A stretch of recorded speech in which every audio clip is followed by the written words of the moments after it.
अस्सलाम वालेकुम जी, मेरा नाम है मानूर अफजल। इस वीडियो में हम डिस्कस करेंगे डी एच लॉरेंस की short poem man who loved islands.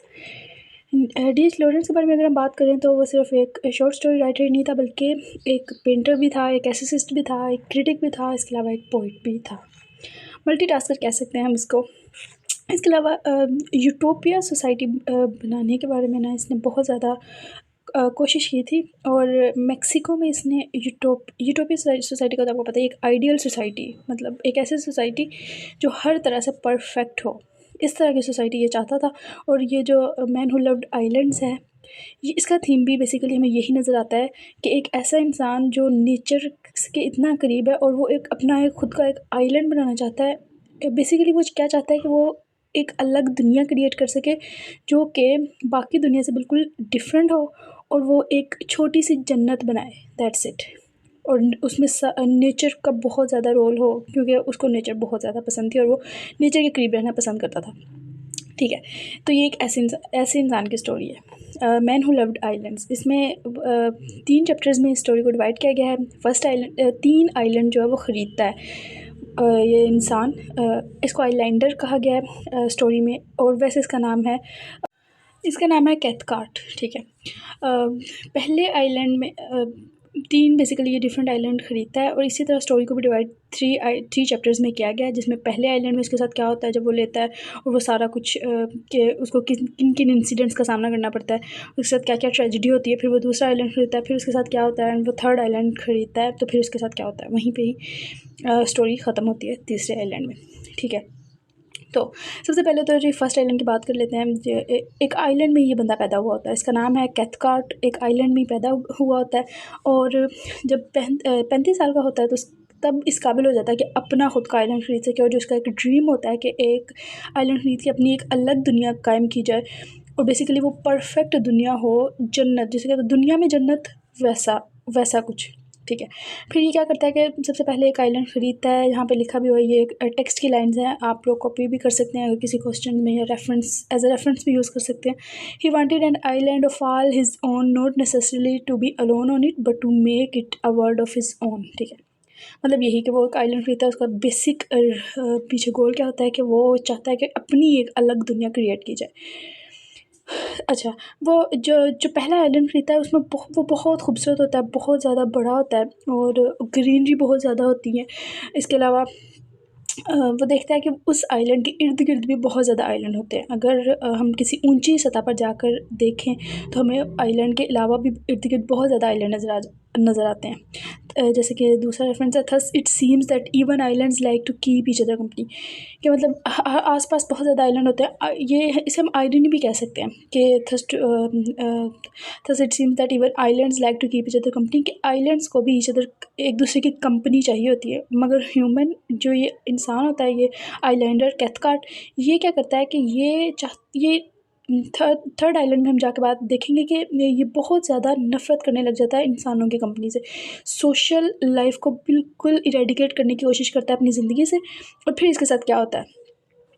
अच्छा, तो जो पहला आइलैंड है वहाँ पे बहुत ज़बरदस्त ग्रीनरी होती है। प्रिम रोजेज़ होते हैं, जो बहार के मौसम में सबसे पहले गुलाब खिलते हैं, उनको कहते हैं प्रिम रोजेज़। गोर्स भी एक बहुत खूबसूरत पहाड़ी और जंगली फूल होता है। ब्लू पार्टीशन ऑफ हयाथिन्स, ये भी बहुत खूबसूरत फूल है। मतलब ये सारे फूलों के नाम है। इसके बाद ब्लैक थॉर्न बशेज़, ये भी बशेज़, झाड़ियाँ वगैरह भी वहाँ पे बहुत ज़्यादा होती हैं। ब्लैक थॉर्न मतलब काली जो खुरदरी से झाड़ियाँ होती हैं ना, वो भी वहाँ पे बहुत ज़्यादा होती हैं। कॉज लिप्स, ये भी बहुत खूबसूरत फूल है।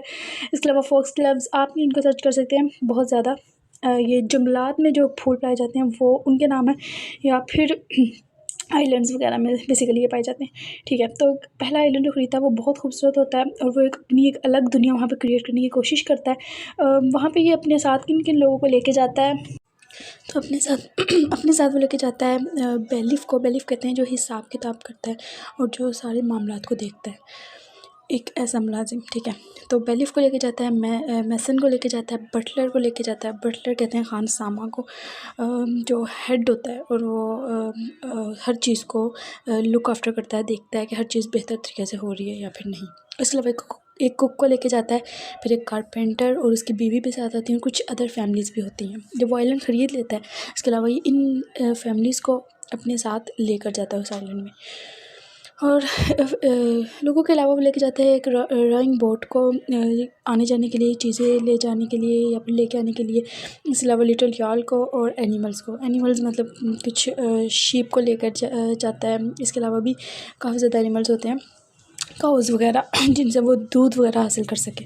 ठीक है, तो क्या होता है, ये टेक्स्ट की लाइन है, a minute world of pure perfection made by man himself. तो फिर बहुत खूबसूरत एक दुनिया क्रिएट हो जाती है वहाँ पे, सब कुछ बहुत अच्छा जा रहा होता है। और जो आइलैंडर होता है कैथकार्ट, वो वहाँ पे उसको बस सब मास्टर कहते हैं, क्योंकि वो कोई काम नहीं करता, वो सब बस लुक आफ्टर करता है। कोई भी इशू हो जाए आइलैंड में तो वो उसको रिजॉल्व करने की कोशिश करता है, और एक एज अ हेड काम करता है वहाँ पे।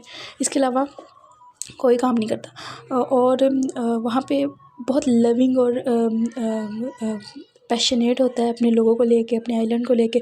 कुछ हर तरह से कोशिश करता है कि एक बेहतरीन दुनिया क्रिएट की जाए जो कि दुनिया से बिल्कुल, रियल वर्ल्ड से बिल्कुल डिफरेंट हो। अच्छा, इसके अलावा क्या होता है कि पहले साल में सब कुछ अच्छा जा रहा होता है, एवरीथिंग इज़ गुड, लोग बहुत खुश होते हैं और लोग मास्टर की बहुत इज़्ज़त करते हैं, एहतराम करते हैं। लेकिन वहीं पे दिखाया जाता है कि पीठ पीछे लोग उसकी बातें भी करते हैं कहीं ना कहीं। अच्छा, इसके अलावा जब क्रॉप जो है वो बहुत अच्छे तरीके से क्रॉप की हार्वेस्टिंग का टाइम आता है, तो एक साल बाद एक एहतमाम किया जाता है, खाने का एहतमाम किया जाता है। शाम को एक पार्टी वगैरह होती है और सब लोग मिलके मास्टर की अच्छी सेहत के लिए दुआ करते हैं। और यहाँ पे ये टेक्स्ट की लाइन है, As long as the island had such a master, it could not but be a little heaven for all the people on it.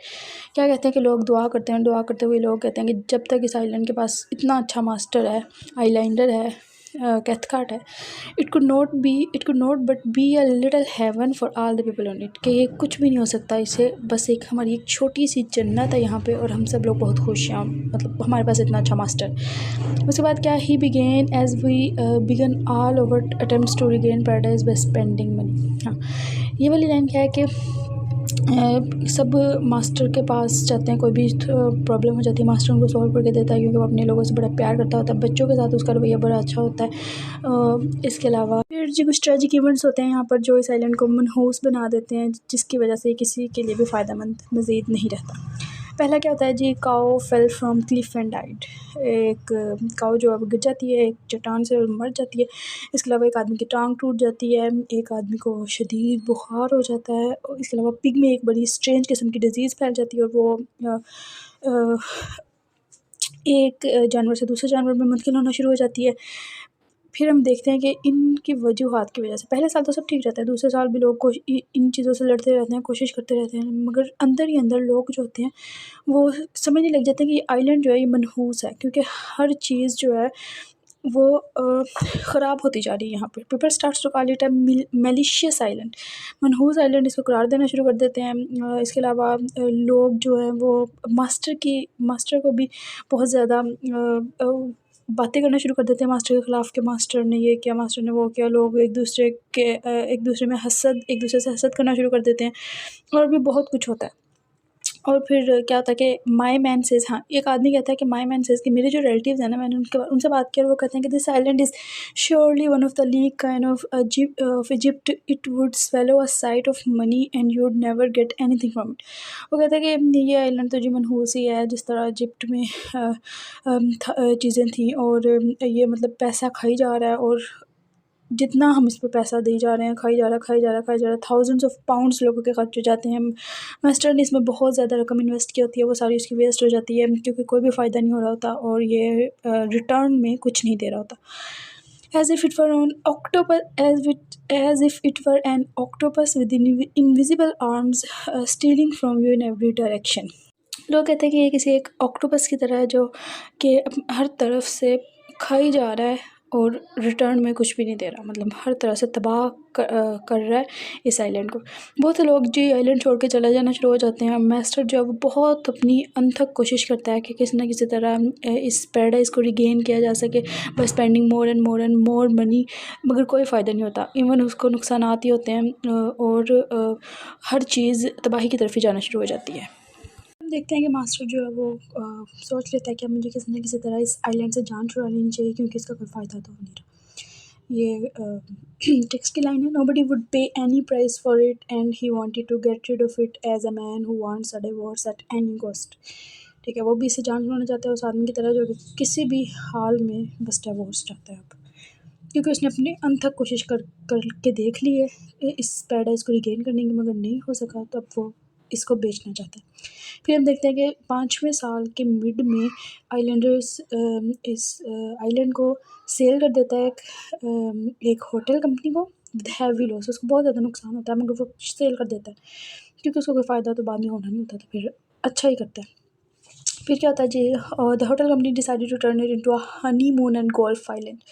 तो जो होटल कंपनी है वो उसको एक हनीमून और गोल्फ आइलैंड में कन्वर्ट कर देती है। बाद में ऑफ कोर्स उनको फ़ायदा ही हुआ होगा। होटल कंपनीज जो होती हैं वो कभी भी अपना नुकसान नहीं कराती, कोई ना कोई सिरा निकाल ही लेती हैं कामयाबी का। इसके बाद ये नीचे टेक्स्ट की लाइन है, as sure that the spirit rose in the human breast with a movement of joy and an invisible hand struck malevolently out of the silent.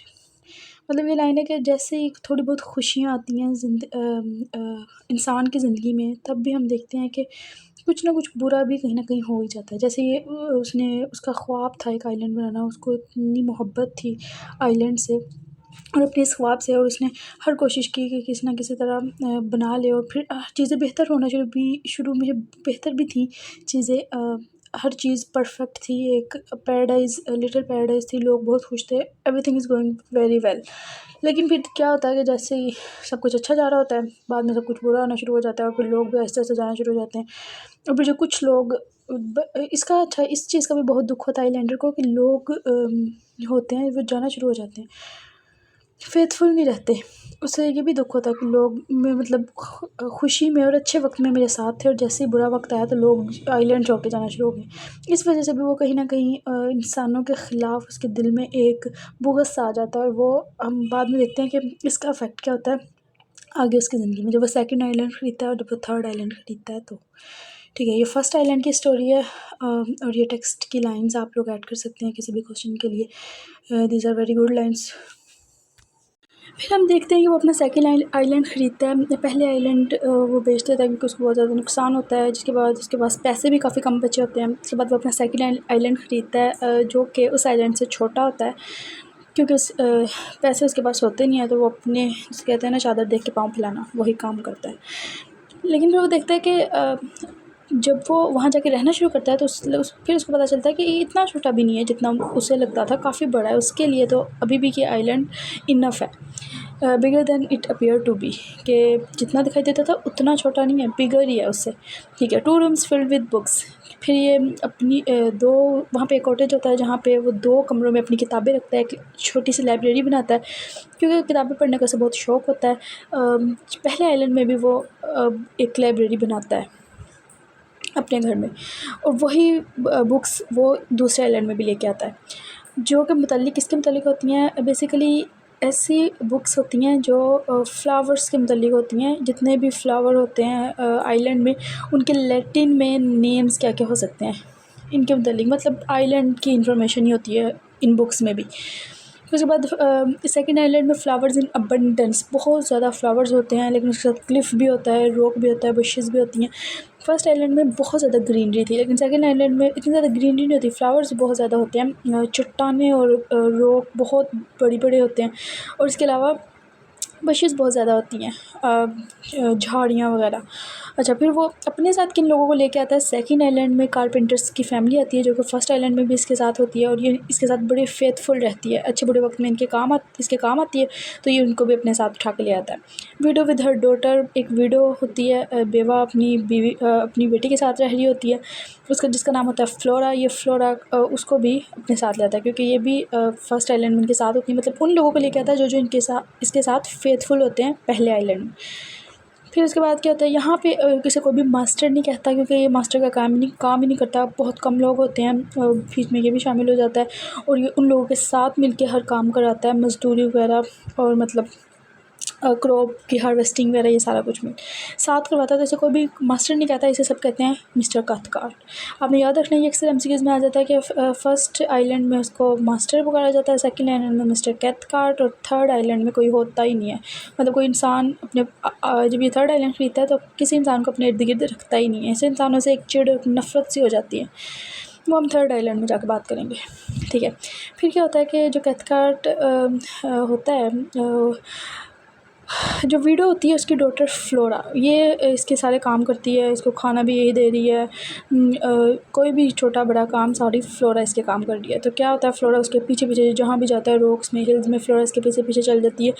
तो इवेंचुअली कैथकार्ट को मोहब्बत हो जाती है फ्लोरा से। फ्लोरा से मोहब्बत होने के बाद क्या होता है कि फ्लोरा प्रेग्नेंट हो जाती है। फिर ये मोहब्बत उसे करना नहीं चाहता लेकिन हो जाती है। जैसे कहते हैं ना कि फ्लोरा इसके इतने काम करती है आगे पीछे, तो मोहब्बत तो होनी थी।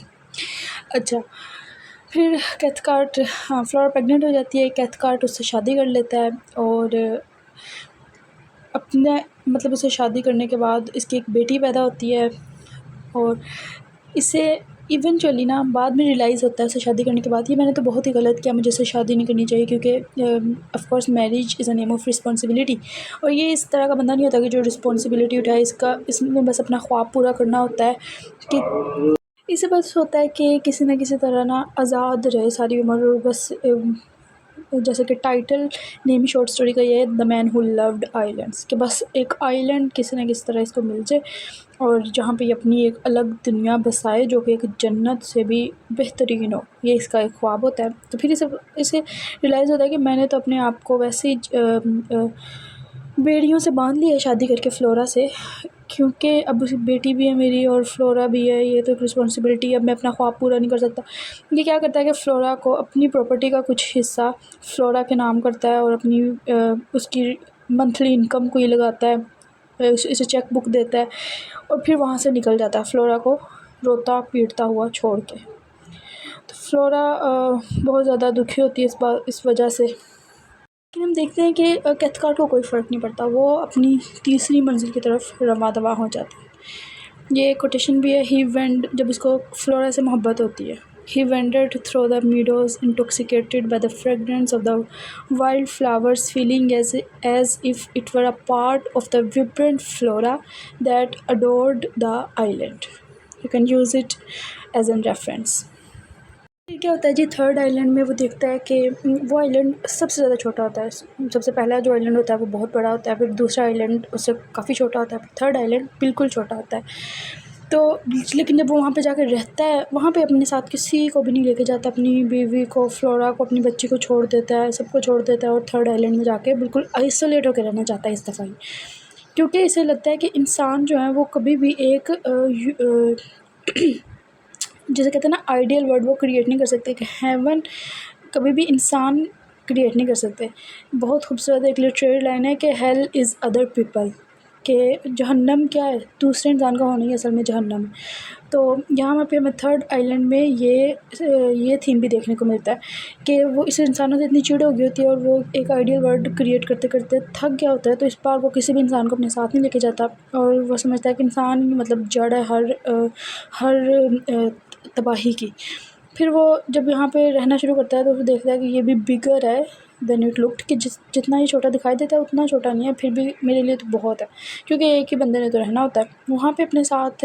वहाँ पे कोई इंसान नहीं होता, वहाँ पे अपने साथ क्या लेके जाता है, एक कैट लेके जाता है, 6 शीप्स एंड अ बोट, बस एक cat, 6 sheeps and a boat, इसके अलावा कुछ भी नहीं लेके जाता। Used to watch seawards from his open door, वहाँ पे बिल्कुल तन्हा होता है, आइसोलेट होता है, और अपने घर के दरवाजे से बाहर समंदर में उड़ते हुए परिंदों को देखता है, और सोचता है कि ये भी जैसे मुझे यहाँ से व्यू नज़र आ रहा है वो भी मुझे देख के यही सोचते होंगे कितना तन्हा इंसान है ये वो, मतलब अपनी सोचों में गर्क अब तीसरे आइलैंड में ज़िंदगी गुजार रहा है। कोई वहाँ पे ट्री नहीं होता तीसरे आइलैंड में, ना इतने ज़्यादा फ्लावर्स होते हैं, बहुत ज़्यादा बस रॉकीज आइलैंड होता है, हिल्स बहुत ज़्यादा होती हैं, और वो इस बात पे बड़ा खुश होता है कि शुक्र कोई ट्री नहीं है, क्योंकि दरख्त जो हैं वो कहीं ना कहीं इंसान के जैसे लगते हैं, रिजेम्बलेंस खाते हैं ह्यूमन बींग से।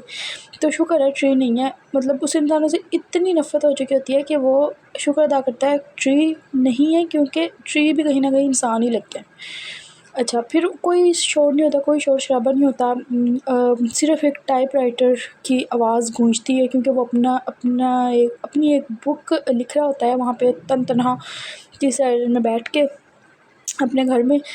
तो बस एक टाइपराइटर की आवाज़ आती है, बाकी पूरे आइलैंड में शदीद सन्नाटा होता है। He did not want to be approached. वो नहीं चाहता कि कोई भी उसे ढूंढ ले, फ्लोरा या उसकी बेटी या कोई भी। He did not want to hear voices, और वो किसी वॉइस को भी सुनना नहीं चाहता। इवन जब अपनी जिस कैट को लेके जाता है, कैट जब बोलती है ना तो उसको बड़ा गुस्सा आता है। कहीं ना कहीं दिल में चाहता है कि कैट और ये शीप भी मर जाएं, ताकि इनका भी सुनना ना पड़े, इनको भी देखना ना पड़े। एक मैं जानदार रह जाऊँ और दूसरा ये नेचर जानदार मेरे पास रह जाए। यानी नेचर से वो इतना कनेक्टेड होना चाहता है। फिर क्या होता है, कहीं न कहीं तन्हाई में सोचता है कि सब इतना सन्नाटे में मैं रह रहा हूँ, लेकिन फिर भी मेरे अंदर इतनी बेचैनी क्यों है? फिर भी मुझे वो सुकून क्यों नहीं मिल रहा जो मतलब मेरा शुरू से ख्वाब था कि मैं एक ऐसे आइलैंड में रहूँ जहाँ पे एक मतलब एक जन्नत का टुकड़ा ही बन जाए वो आइलैंड, और वहाँ पे ज़िंदगी गुज़ारूँ तो मैं बड़ा खुश रहूँगा। लेकिन फिर भी कहीं न कहीं उसे अंदर से पता होता है कि वो बेचैन है, उसको सुकून नहीं है। He was shocked by the sound of his own voice if he inadvertently spoke to his cat. अगर वो कभी कभार अपनी कैट से बात कर ही ले, कभी महीनों में एक दफ़ा, तो बहुत ज़्यादा शॉक्ड हो जाता है अपनी साउंड से। यानी इतना वो खामोशी में ज़िंदगी गुजार रहा होता है कि कभी अगर साउंड अपना सुन ले तो हैरान सा हो जाता है। ठीक है, फिर ऑटम सीज़न में हम देखते हैं कि जब ऑटम सीज़न आता है तो क्या होता है, things grow pale and shadowy, island grew pale like sea bird, wind and snow also seemed pale, goat had little black kid with pale eyes, कि हर चीज़ पेल होना शुरू हो जाती है। ऑटम ज़ाहिर सी बात है, ख़ज़ां का मौसम वैसे भी वैसा होता है कि हर चीज़ झड़ रही है और उदासी का मौसम, और हर चीज़ ख़त्म होने की तरफ जा रही है, और फिर वो वैसे ही इतना तन्हा रह रहा है। और फिर जब ऑटम सीज़न आया तो फिर उसको लग पता गया, और वो काफ़ी अंदर से ना मतलब टूटा बिखरा सा हो जाता है। विंटर सीज़न आता है तो बहुत ज़्यादा स्नो फॉलिंग होती है, शदीद स्नो फॉलिंग होती है, और अपने घर से बाहर भी नहीं निकल सकता। इतनी स्नो फॉलिंग हो जाती है कि उसका घर का जो मेन डोर होता है वो ब्लॉक हो जाता है स्नो फॉल की वजह से। कि morning seemed never to come, कि मॉर्निंग अब कभी सुबह आएगी नहीं। ज़ाहिर सी बात है, हर मुश्किल के बाद आसानी है, मगर उसको लगता है कि morning never seem to come, क्योंकि स्नो विंटर्स की वजह से मौसम ऐसा हो गया होता है कि ऐसा लगता है कि हर वक्त रात का समान, जिस तरह वो आसमान में बादल।